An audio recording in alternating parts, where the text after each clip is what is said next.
नमस्कार साथियों, शिक्षा विभाग अनूपगढ़ के इस ऑफिशियल यूट्यूब चैनल पर आप सभी का स्वागत है।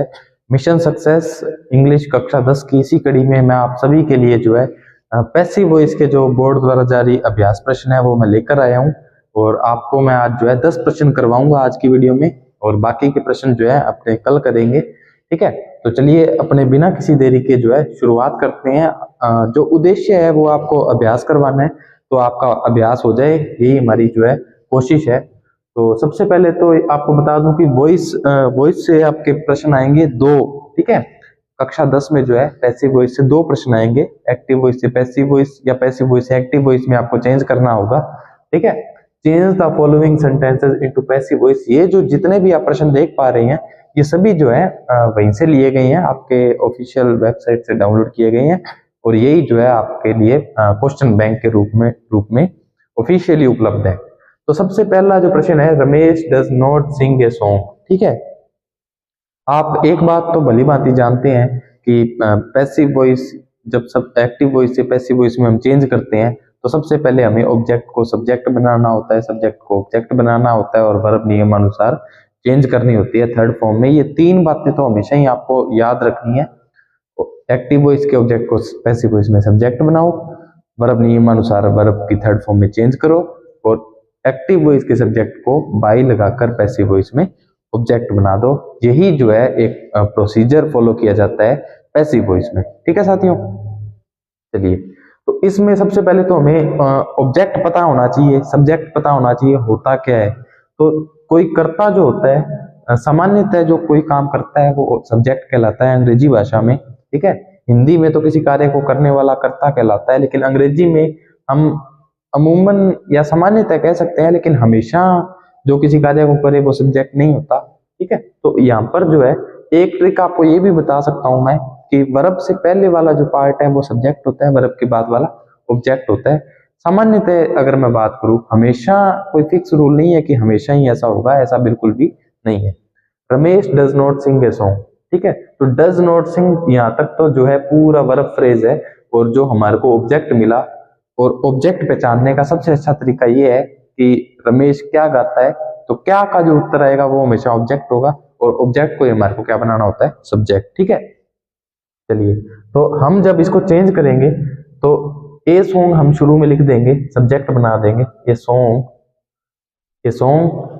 डू डज नॉट जो है किस में चेंज किया जाता है। एक और छोटी सी ट्रिक बता देता हूं, पैसिव वॉइस में कभी भी टेंस को चेंज नहीं किया जाता है, जबकि डायरेक्ट इनडायरेक्ट में टेंस को चेंज किया जाता है। ये एक कंफ्यूजन रहती है हमेशा 10वीं क्लास के विद्यार्थियों में कि सर आपने पैसिव वॉइस में तो ये बताया था और डायरेक्ट इनडायरेक्ट में ये बता रहे हो। तो बिल्कुल ये बात सत्य है, पैसिव वॉइस में अपने को चेंज नहीं करना है टेंस को, और डायरेक्ट इनडायरेक्ट में टेंस को चेंज करना होता है। तो प्रेजेंट टेंस है, डू डज हेल्पिंग वर्ब ये बताती है, तो हमें जो है ए सॉन्ग सिंगुलर है तो इज एम आर में से जो है इज का प्रयोग किया जाएगा, ये सॉन्ग इज। ठीक है, नोट, क्योंकि यहाँ पर नोट लगा है, नेगेटिव वाक्य है, नोट। सिंग सैंग संग, तो संग जो है थर्ड फॉर्म रहेगी। पैसिव वॉइस में हमेशा वर्ब की जो है थर्ड फॉर्म का प्रयोग किया जाता है, ये बात भी आप हमेशा ध्यान रखेंगे। A song is not sung।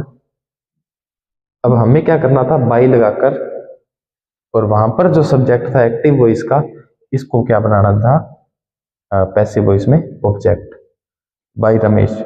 इसी के साथ साथ मैं आपको एक बात और बता दूं कि बाई लगाकर जब आप आगे, ये तो नाउन हो गया, आपने सेम का सेम लिख दिया, बाई के बाद हमेशा आपको प्रोनाउन का ऑब्जेक्टिव केस यूज करना है।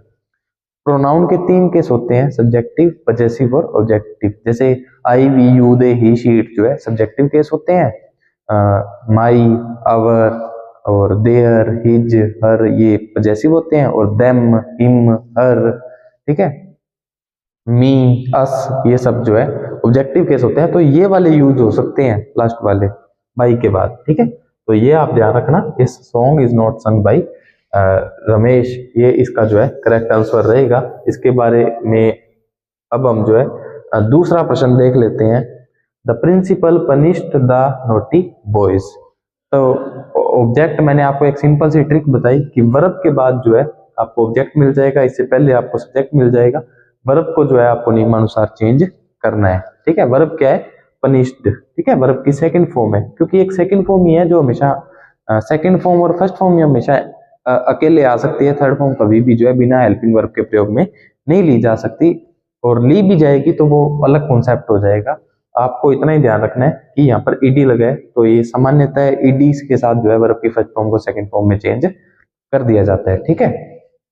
चलिए, तो हम इसके जो ऑब्जेक्ट है इसको सब्जेक्ट बनाएंगे। द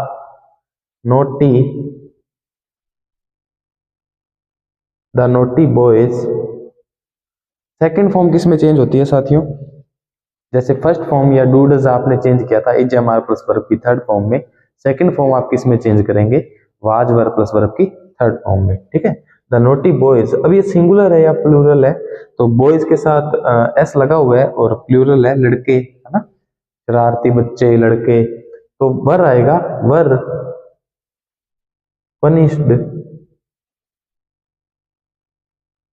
और ये आपको मैंने पहले भी बता दिया कि बाई लगाना है आपको, और लास्ट में जो है उस सब्जेक्ट को ऑब्जेक्ट बनाकर लिख देना है बाई द प्रिंसिपल। तो ये आपका जो है दूसरा सवाल मैंने क्या करवा दिया, सोल्व करवा दिया, ठीक है। और एक बात हमेशा ध्यान रखना, वाक्य पॉजिटिव हो तो पॉजिटिव में चेंज करो, इंटेरोगेटिव है तो पैसिव वॉइस भी इंटेरोगेटिव में, एक्टिव वॉइस नेगेटिव है तो पैसिव वॉइस भी नेगेटिव में ही बनाना है, ये बात का आप ध्यान रखेंगे, ठीक है। तो सामान्यतः जो नियम जो फॉलो किए जाते हैं उसका आपको ध्यान रखना है, वहां पर किसी भी प्रकार से आपको अपना दिमाग यूज नहीं करना है। और मैं थोड़ा सा इन प्रश्नों को करवाने के साथ साथ आपको जो है बेसिक कॉन्सेप्ट आपको बता रहा हूं, तो इसका फायदा आपको जरूर मिलेगा, आपका रिवीजन भी होगा, रूल्स का रिवीजन होगा आपका जरूर, ठीक है।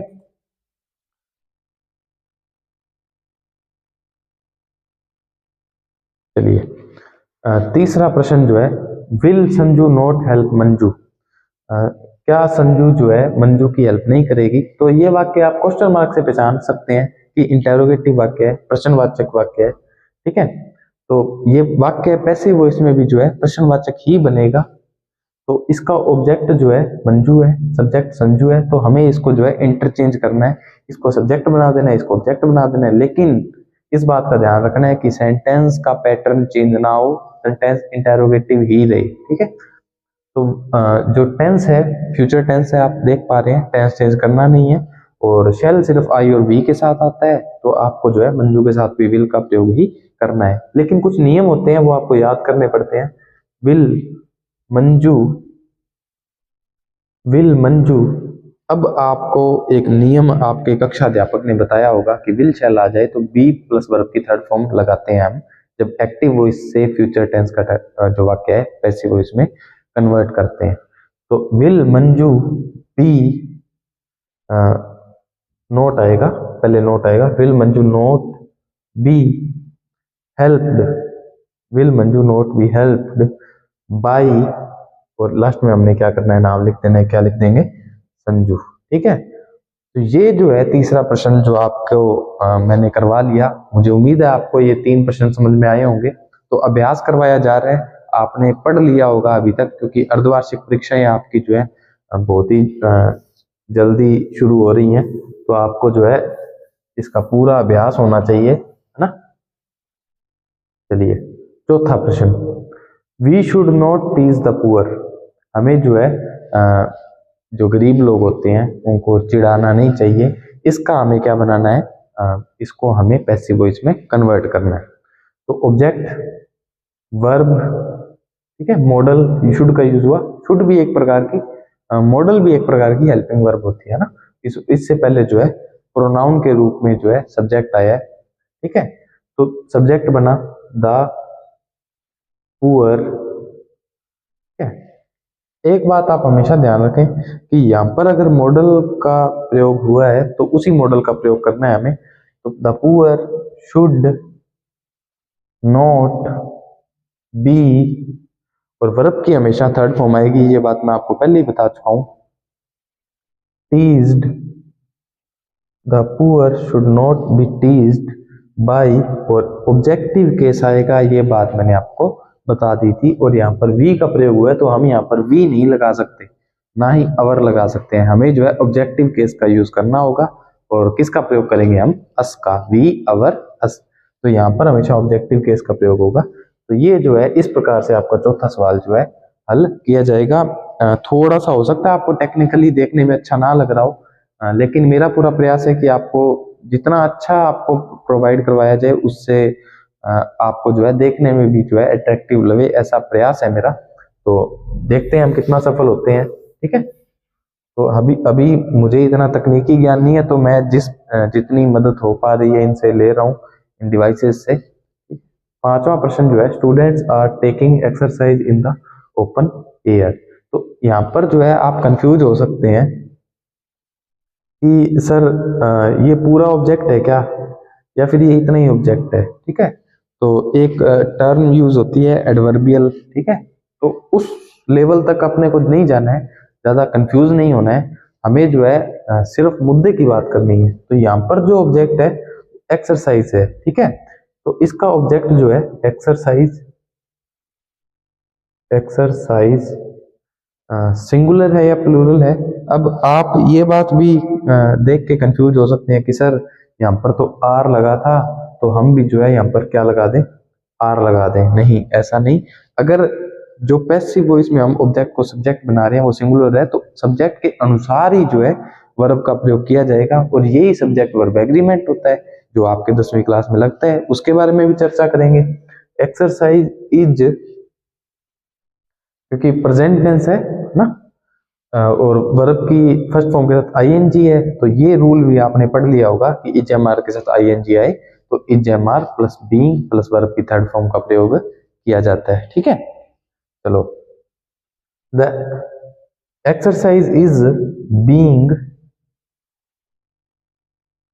Taken, take took taken in the open, in the open air. अब आप कहोगे सर कि इसमें तो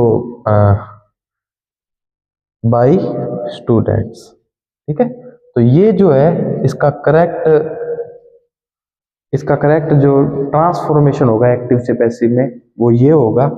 थोड़ी सी मेरी जो है हैंडराइटिंग खराब है, मैं उसके लिए क्षमा प्रार्थी हूँ।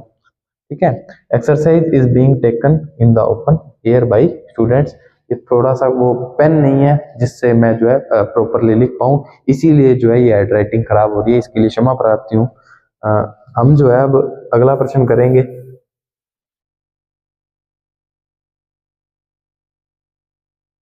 Who teaches you English. ठीक है, हु टीचेज यू इंग्लिश। अब ये WH वर्ड का वाक्य है, इंटेरोगेटिव है, तो हमें बिल्कुल वाक्य का भाव चेंज नहीं करना है, टेंस चेंज नहीं करना है, और वाक्य को एक्टिव से कैसे बनाना है, पैसिव बनाना है। ठीक है, हु टीचेज यू इंग्लिश। तो सबसे पहली बात कि आप इसको कन्वर्ट कैसे करेंगे, क्या बाय हुम लगाएंगे क्या। ठीक है, जब हु आ जाए तो किससे बनाते हैं हम, बाय हुम से। By whom English is taught to you, इसका जो करेक्ट ट्रांसफॉर्मेशन होगा वो क्या होगा, by whom English is taught to you. ये जो है इसका करेक्ट रहेगा। मैं लिख देता हूं आपको। जब एक्टिव से पैसिव में बनाते हैं तो हु किस में बन जाता है, बाय हुम में। By whom is English, by whom is English taught to you. और अब आप कहोगे सर कि बाई तो लास्ट में आता है ना, नहीं, जब हु को हमें चेंज करना है तो बाई हुम लगाना है। ठीक है, तो ये बिल्कुल सही वाक्य है। तो आप इस प्रकार से ऐसे वाक्यों को करेंगे। आपको समझ में आ गई होगी, तो मैं अगले प्रश्न की तरफ बढ़ता हूं। और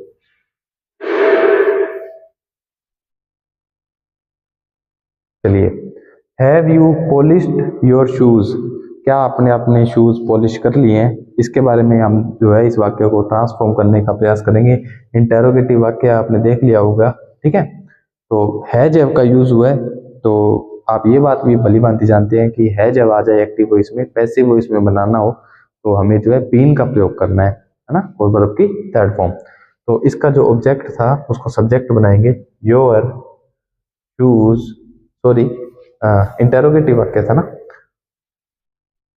have your shoes, have your shoes been polished by you, और लास्ट में आएगा क्वेश्चन मार्क। तो ये जो है इसका करेक्ट ट्रांसफॉर्मेशन रहने वाला है, ठीक है जी।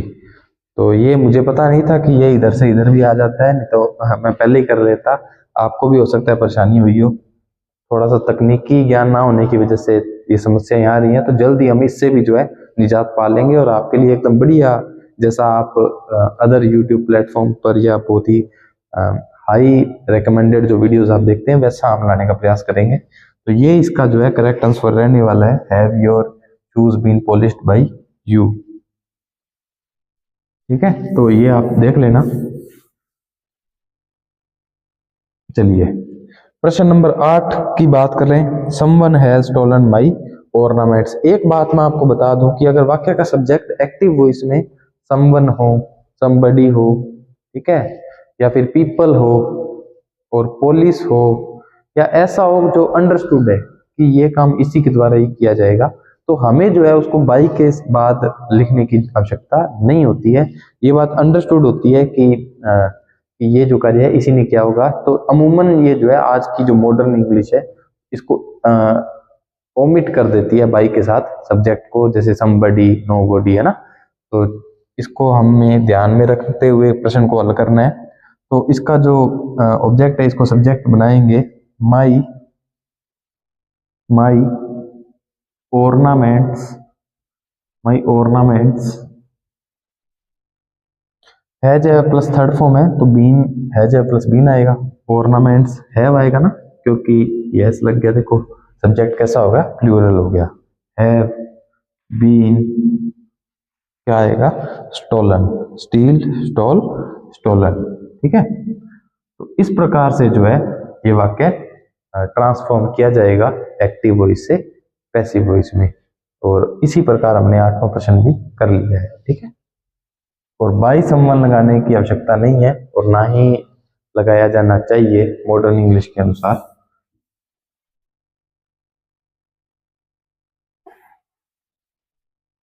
चलिए 9वां प्रश्न जो है, the mechanic has repaired the watch. तो ऑब्जेक्ट जो है the watch, verb has repaired और सब्जेक्ट द मैकेनिक। तो the watch has been repaired, has been repaired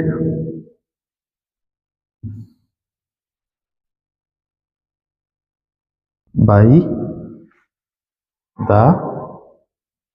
mechanic, okay. वैसे अगर मैं आपको एक बात बताऊं तो वॉच रिपेयरिंग का काम वही करेगा ना, मैकेनिक ही करेगा, जो वॉच का मैकेनिक होता है वही करेगा। तो यहाँ पर भी अगर आप नहीं लगाओगे तो भी काम चल जाएगा, और लगा भी दोगे तो ऐसा नहीं है कि गलत हो जाएगा, ऐसा भी बिल्कुल नहीं है। लेकिन कोशिश किया करो कि ऐसी चीजें जो अंडरस्टूड है, जो अपने आप में समझी हुई होती है, उनको आप ना लगाएं। तो जो उत्तर है थोड़ा अच्छा लगता है, लेकिन मार्क्स आपको वैसे ही मिलेंगे, ठीक है। तो ये आप देख लेना, the watch has been repaired by mechanic. चलिए